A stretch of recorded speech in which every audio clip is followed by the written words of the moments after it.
sewing machine. This is like a 260th anniversary or 50th anniversary sewing machine because I love things old-fashioned.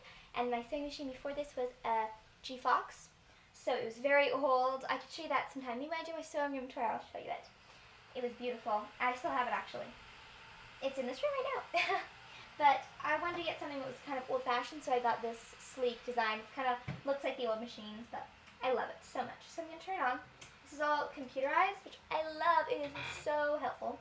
Basically, I have these kind of fancy stitches here. I'm just going to use basic stitches here, just like the straight stitch and maybe a zigzag stitch. But what you need to do first is take your pad.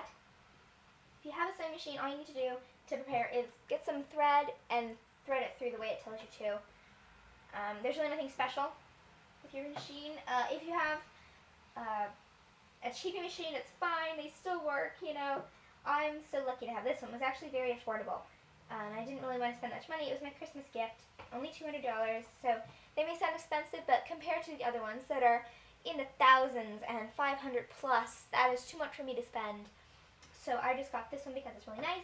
You don't need to have a computerized one. It's really not necessary. It just makes life a little easier for me. So I'm going to sew all the way around the core. You don't have to do that. You could just do a straight stitch down the middle, but you might want to do something on the edge. You might have to do 2 stitches along the edge to keep the core so it doesn't like fold over. That can be kind of annoying. So I'm just going to show you how to do this. I'm going to start at one end. I'm just going to go around with a straight stitch with my foot. Okay, press the foot. Right, so when you start, you're going to lower your needle so you know that's where you want to be. Then I have this little reverse button that I'm going to press. So I'm going to go forward, backwards, and now I'm going to start sewing. That's just to kind of create a little notch that it, you don't have to tie a knot, so it just kind of enforces that it doesn't just fall out.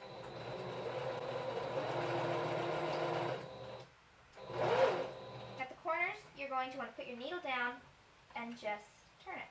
Very simple. And you come to the end, you see I'm very close to the end. I'm just going to make sure, you want to line up right at the you want to be at the same place so it doesn't look weird, so then you're just going to forwards, backwards, and then create that little knot, and then you're done. Now you're just going to snip your threads as close as you can to the base. So I'm just going to snip, all these little threads. Alright, and so you can take out your pins now. Put them back in your pin cushion. Basically, this is what your pad looks like now. The core is completely secured. Looks like that. I'm going to do a straight stitch down the center because I think they're pretty, and I just want to show you how to do it. Besides, I just think they're nice and they create a little bit of wicking. So I'm just going to do a zigzag stitch on this one. So you're just going to start in the center, and you're going to, usually with fancy stitches, if you don't have a fancy stitch, then just use a straight stitch, or you don't have to do anything at all. But it's completely customizable. But you want to go back and forth a few times to make the knot, and then you're just going to go down the pad. Here we go.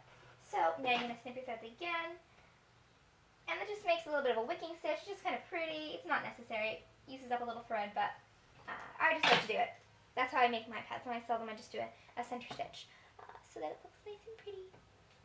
So now you're going to take your fleece, and the fleece side that is the more vibrant side, if you have a color, or more high pile, that's going to go up, facing towards you. And then your part that you have the core, I forgot to mention this, but the side that's prettier or more vibrant, you were going to be sewing the core onto the less vibrant side, so that the wrong side of the fabric is being sewn to the core. And now you can see I'm just going to trim a bit of the core off that's extra, that kind of pulled, that I don't want there because it'd be kind of hard to sew around.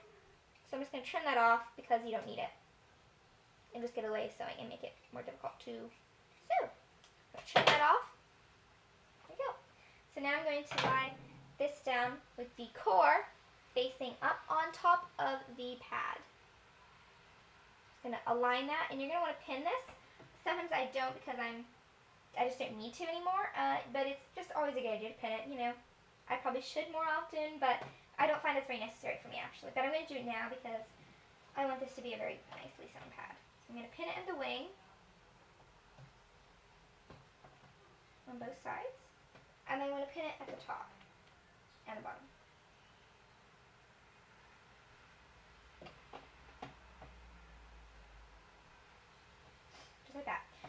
when I'm sewing this pad, I'm going to be turning it inside out. Well, I have it inside out now. I'm going to be turning it right side out, basically. So I'm going to leave the top open so I can fold it. I'm going to start on this side right here, change that back to a straight stitch, and here we go. I'm going to do the back and forth thing. Now I'm coming here. This is where I want to turn it. I'm going to just sew a little bit in there, back and forth, but I'm going to leave a nice hole so I can turn it inside out.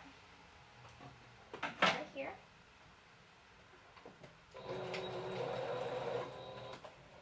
And I'm going to continue to sew all the way around the pad. You're going to want to go back and forth, finish it. So what you always want to do, because I know that I missed a little part right here with my sewing machine. Oh, I didn't really, but I'm going to go over it again to make it more reinforced. Just look all around your pad, make sure you didn't miss any parts, and then just sew back over those a little bit farther in so that you're not leaving a gaping hole. So that was sewn all the way around the pad. You're going to want to take the needles out. Put them back in your pincushion.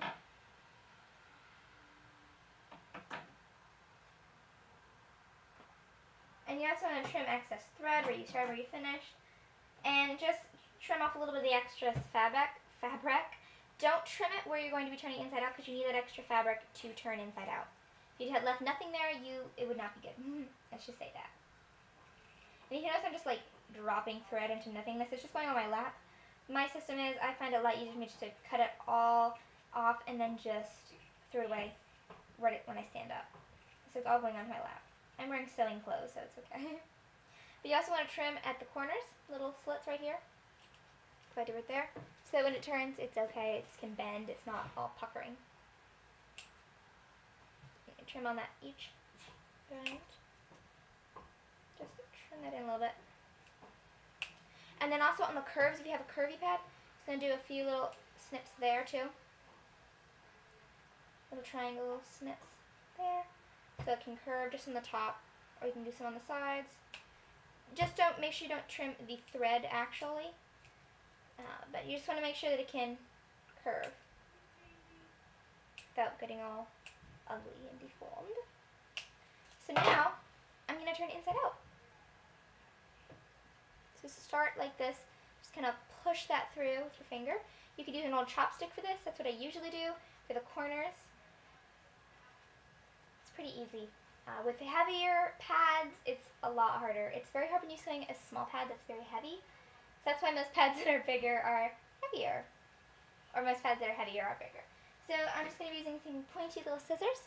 Don't push too hard because you could poke through the seams, but push enough so that your corners, if you have any corners, unless it's all rounded, are nice and pointy and pretty.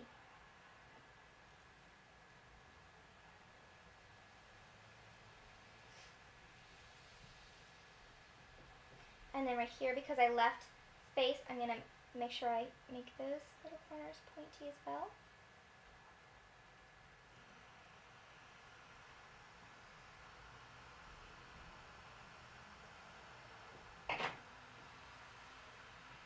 And now, just going to you can just wiggle the wings out, because if they're rounded, you don't need to push them out. It doesn't have a point you need to really wiggle out. There we go. So basically, that's the wings look like. They're round, and then the tops are pointy. Okay, so now, I'm just going to fold in the top a little bit, and the fleece, and just kind of fold that in on itself. And I'll show you how to do this once I've finished it.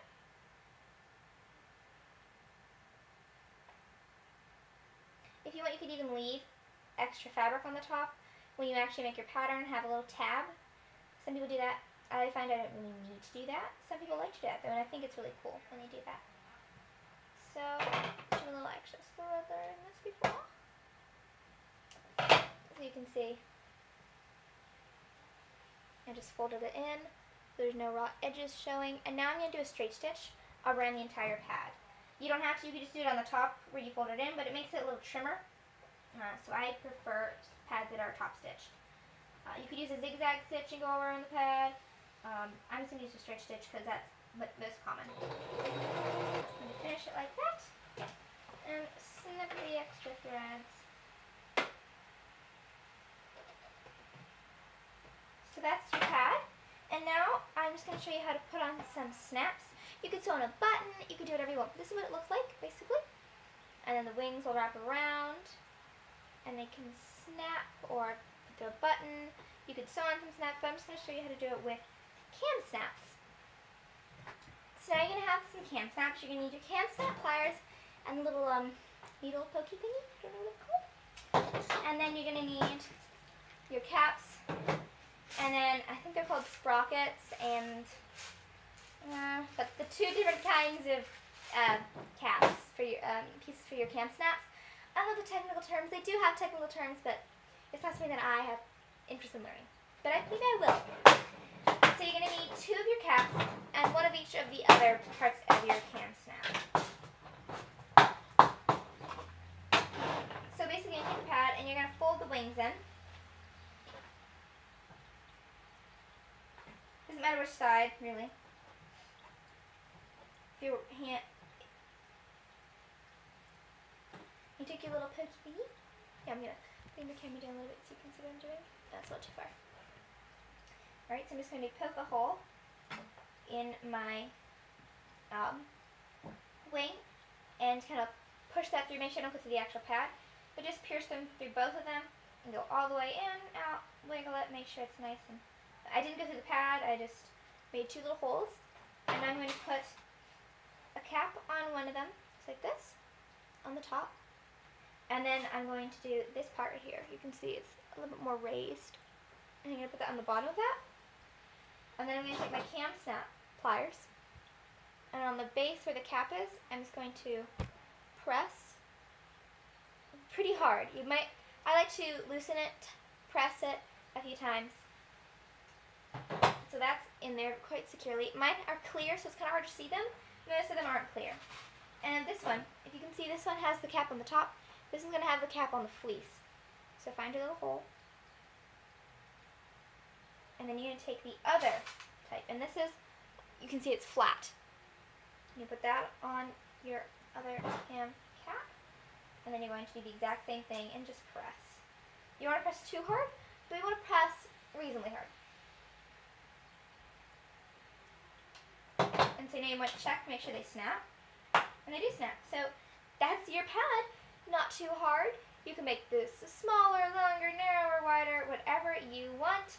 But that's going to go off to Africa. As you can see, it snaps up well. Has nice wing coverage and a bunch. So that's how you sew a cloth menstrual pad. I hope that was helpful. If you have any more questions, please leave them in the comments down below, and we'll be happy to answer any questions. So thanks for watching. Please subscribe, and happy sewing.